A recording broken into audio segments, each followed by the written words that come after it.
มาสงค่าวันเมื่อในวันที่24เดือนที่5ปี2525นั่งหือปื้นไตตีกึกเมืองไตกว่าหึงนั่นข้านางแสงก่อตีเอาแคบหางหอคำหลงสีป้อเจ้าขุนแสนเจ้าองค์ยามาเนบันเยี่ยมตยจอมกันคา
เมื่อสูงค่า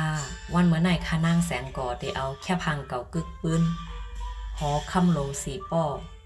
พองตึกเล็บปางตั้งหลู่ตีหอลงสีป้อเจ้าฟ้าเจ้าองค์ยาและเจ้านางมเหสีสู้จันนาปืดปางป้อยมังกลาเมื่อปีเฮงเกาปาก21นั่นมาในบันคาออรูปภาพเก่าหอคำหลงเมืองสีป้อในงานบุญหอคำหลงเจ้าฟ้าเจ้าองค์จ่าและเจ้านางมเหสีสู้จันนาเป็นประธานเปิดงานปอยหอคำเมื่อปี1921ในครั้งนั้นค่ะ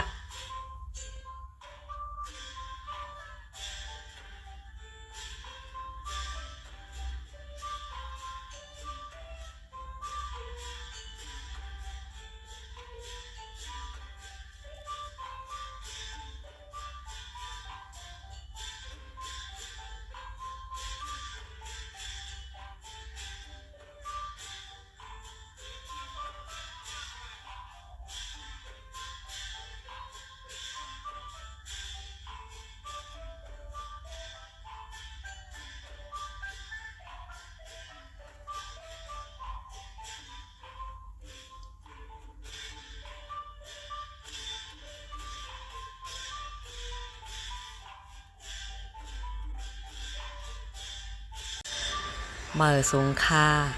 วันเมื่อไหนข้านางแสงก่อได้เอาแค่พังกึกปืนคือเจ้าคือขุนเจ้าฟ้าเมืองสีป้อในแค่พังเจอในมีเจ้าหลายๆในนั่นเฮาขามาโดยจอมกันค่ะ